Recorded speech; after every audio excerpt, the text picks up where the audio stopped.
Welcome to Germany, a place that can at sometimes feel cold and grey, but within its greyness, it spawns creative people, artists, enthusiasts.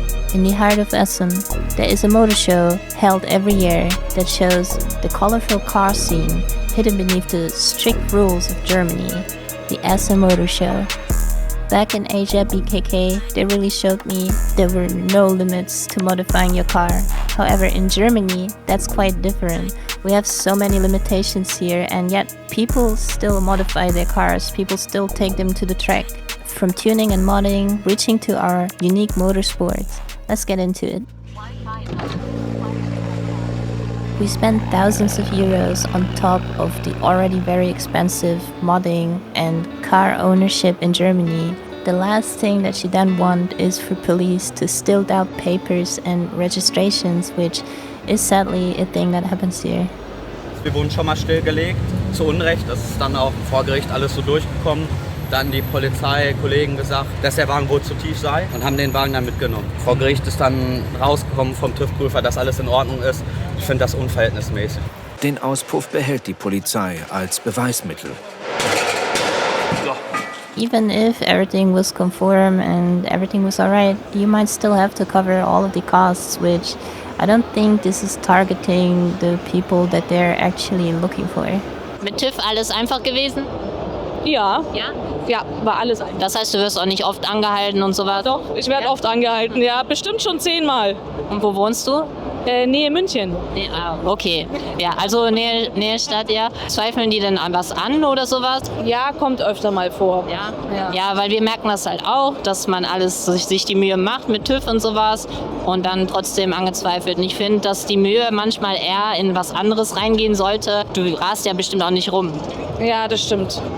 And that's the thing, we have amazing people at TÜV, like Hassan at the Nürburgring, and they have a whole book of things they made research about to help you get your car street legal here in Germany. But why do all of these things if the police will doubt your papers anyways? And despite all of this, we don't, take the beating and just stop. We still try and we still do what we love, which is putting our dreams into reality, into a form of art that comes with four wheels. By the way, we are only 500 subscribers away from 10,000 subscribers, which is insane to me. So if you could drop a subscribe and, support, that would be amazing. Let's see if we can still reach 10,000 subscribers this year. Your name is? Alex. And you started Tofugarage. What is your, obviously JDM, but what is your specialty? What do you guys actually do? We do all kind of body kits like Pandem, Rocket Bunny, Liberty Walk, Street Hunter. We are one of the big European distributors for all those brands. And we try to improve ourselves every time and show all the people here that we can do so much more with cars than usual. The most people buy cars and only do little modification, but we want to show that you can build a whole new car with like kits. It's always mixed feelings with all the people, like, yeah, okay, you cut the cars and you destroy the value, and yeah, it's like true, but you need to do your own thing. You need to visualize. I completely agree with that. So you guys seem to also drift, right? Yeah, exactly.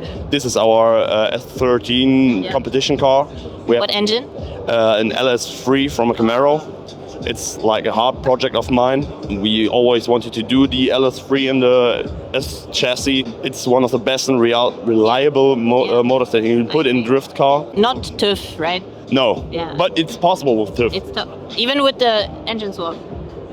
Yeah, it's a little bit. With the right TÜV. Yeah, with the right TÜV and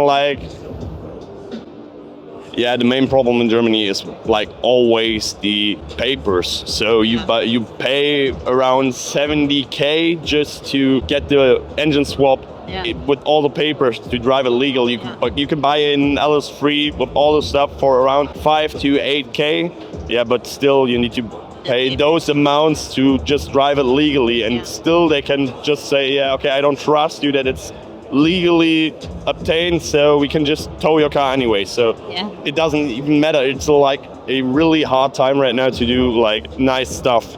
and we came right from SEMA, and it's like the whole other world. So the guys at SEMA, they all build their cars, and it's not like after this show we need to trailer it with the big truck or something like that. They just sit in the car and drive off. Yeah. So it's a little bit sad that it's not possible here anymore. Check them out, Tofugarage. Yeah, thanks so much. Thank you. Bye.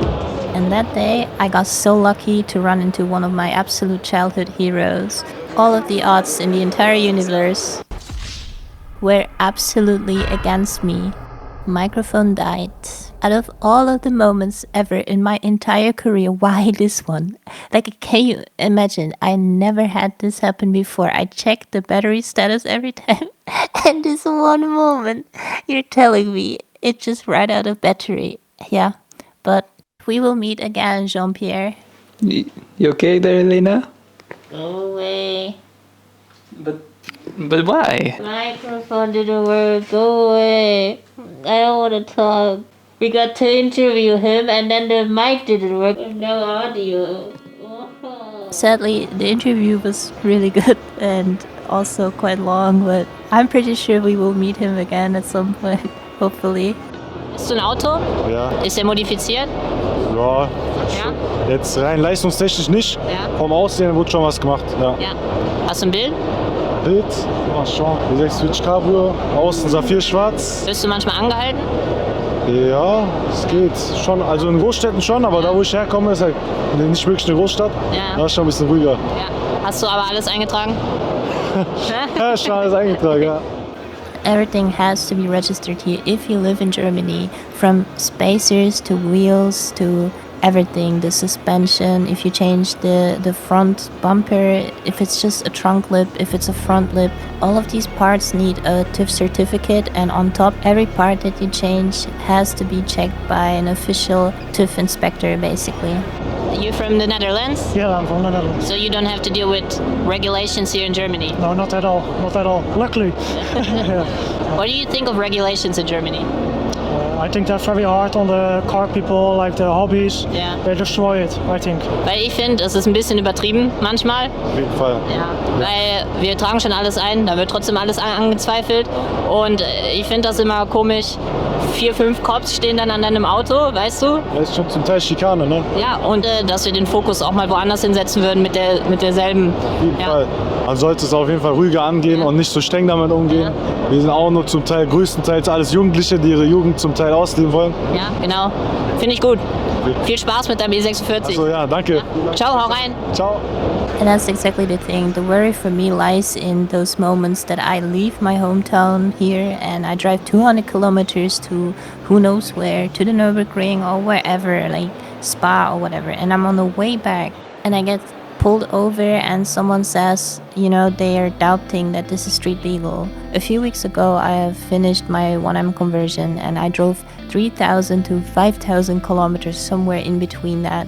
And I had to still drive back 500 kilometers. And on the way back, I was so scared that someone was gonna stop me. And that would mean I would be stranded in the middle of the night somewhere and would have to see how to get home. Having that anxiety to me just feels wrong. We didn't really do anything criminal. We're just modifying our cars. It's a risk we take when doing this. It's a risk I was willing to take, and I think a lot of you guys are also willing to take this risk because, yeah, it's crazy and we have a dream, but besides those aspects, we have a really, really interesting motorsport and car scene for people who just want to enter grassroots racing or just want to, you know, enjoy their car and driving. And we have a great place for that and a great culture that is really diverse, evolving around all of this, including its unique motorsports. And I think that's worth all of the trouble, even if it gets harder every year. Okay, Das ist dein Auto?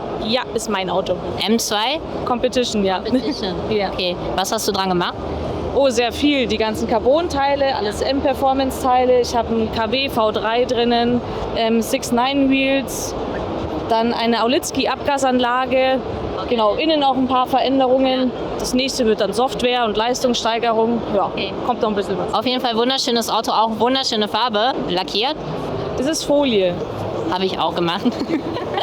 And as some of my viewers know, I want to participate in real-life racing next year, so we headed over to the Motorsport Hall to meet some of the people from RCN and get information for next year. So currently we're in the Motorsport Hall, and here everything is about motorsport. Now you can go here, find teams that race, like the GT Racing team that we've seen several times now at NLS. Everywhere we go, sort of, they are also there. Rolf is also here. Maybe we cut that out.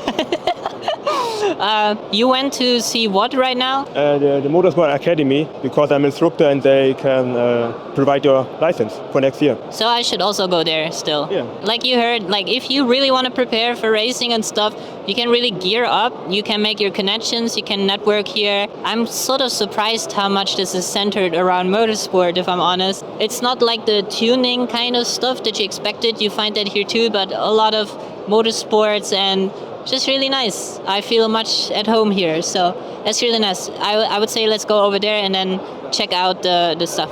And in terms of modifying, that's why you get so many cool things here in Germany, from GT4 body parts to, you know, one of the best suspensions in the entire world, or some of the best garages that will prepare your car for the track to drive on a Nürburgring, to be specific, like Schirmer, Mantai, and all of those legendary garages that are located here in Germany. And it evolves around this motorsport spirit that lives here in Germany, which you can just access. Take the RCN, for example. So, wir haben hier die lieben Leute vom RCN getroffen, also ihr seid selber gefahren, ja? Wir fahren jetzt seit circa 3 Jahren. Ich bin dieses Jahr sogar Meister in meiner Klasse geworden. Letztes Jahr war Tim Vizemeister in unserer Klasse. Wir haben ziemlich schnell den guten Einstand gehabt da. So, wenn ich jetzt anfangen würde, was muss ich dann machen? Brauche ich meine D-Lizenz? Mache ich meine D-Lizenz dort? Erstmal ist es generell so, du brauchst deine nationale A-Lizenz, um starten zu dürfen. Das heißt, du machst halt einfach deinen Fahrerlehrgang. Der kostet zwischen 499 und 699 €. Dann brauchst du natürlich deine Sicherheitsausrüstung. Das heißt, du brauchst feuerfeste Unterwäsche,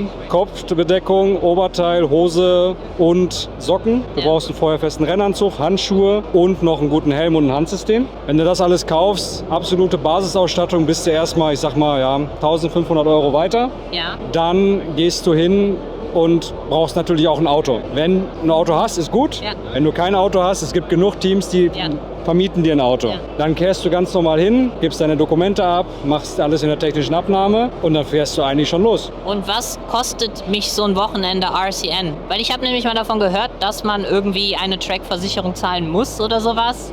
Nein. Du zahlst keine Trackversicherung in dem Sinne. Du zahlst halt einfach das Auto. Das heißt, ich zahle den Lenz, wenn der kommt. Genau. Ja, das heißt, du zahlst deine Mietgebühren oder den... Es gibt eine Leitplankenpauschale, nennen wir das in der Rennserie, wo halt das, was so im Durchschnitt an Schäden passiert an der Strecke, wie Leitplanken kaputt, Abschleppkosten und so, halt auf die gesamten Teilnehmer aufgeteilt werden. Das sind, ich meine, 100 €. Bloß den Schaden am eigenen Auto bleibt man drauf selber hängen dann. Also wäre ich mit 3.000 € an einem Wochenende dabei? Für den Anfang, je nach Auto. Je nach Auto, unterste Klasse, ja. Also du kannst 3.000 € ausgeben, du kannst aber auch 8.000 € ausgeben. Ja.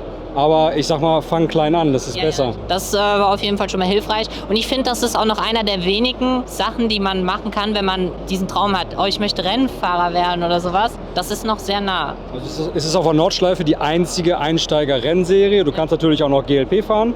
Da brauchst du einfach nur einen Führerschein und ein Auto und einen Feuerlöscher. Dann kannst du das auch fahren. Aber die Einsteiger-Rennserie auf der Nordschleife gibt es halt nur die ERC. Dankeschön. Gerne. Und euch noch viel Glück für die nächste Saison. Danke.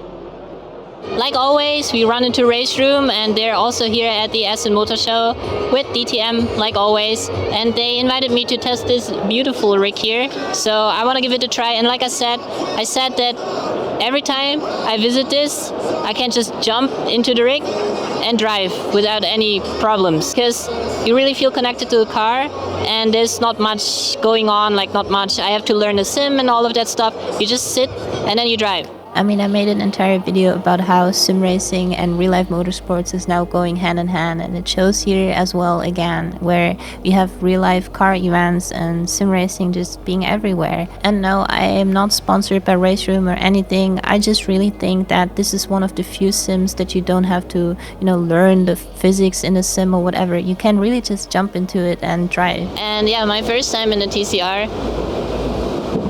Oh, wow.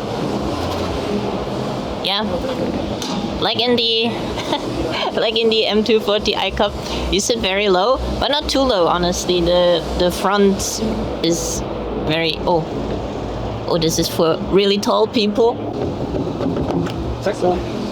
Ich fahre dann mal, ne? Alright. Sitzt man echt so weit hin oder bin ich nur klein? Nee, man sitzt wirklich so weit hin. Ja, weil das Lenkrad... Ja, wegen dem Schwerpunkt. Das ist halt viel, viel besser zu fahren. Sieht man nichts viel, weil der Käfig ja auch da ist.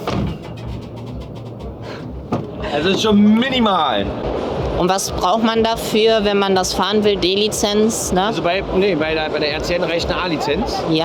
Für alle Autos. Man kann auch mit dem GT3 da mit einer A-Lizenz fahren. Das ist das Schöne. Ja. Und dann kann man halt seine B-Lizenz machen, also seine B-Permit quasi machen und dann geht's halt hoch zur NRS. Geil, das wäre mein Traum. Also das bin ich auch auf der Sim gerne gefahren. Ja. Aber wir fangen erstmal an mit Minis. ja, auch geil. Und dann mal schauen, wo die Reise hinführt. Ja. Erstmal ein langsames Auto schnell fahren, bevor man schnell das Auto langsam fährt. Genau. Thank you EMS and everyone from RCN. This was for me really helpful because I want to race next year and specifically in the RCN or GLP. So thank you so much to everyone who helped me out that day. And yeah, guys, you get a lot of information here. That's it. That's the last day for us at Essen Motor Show here in Germany. I hope I was able to give you a small insight into the car culture of Germany. Of course, it's just scraping the surface, but you guys know we're always wherever there is stuff happening, evolving around cars, especially Germany. If there's anything else going on, maybe you guys let me know in the comments. I would love to check out. And yeah, that's EMS 2025. I really enjoyed it with some pretty sick cars, and there's a car coming, so bye bye.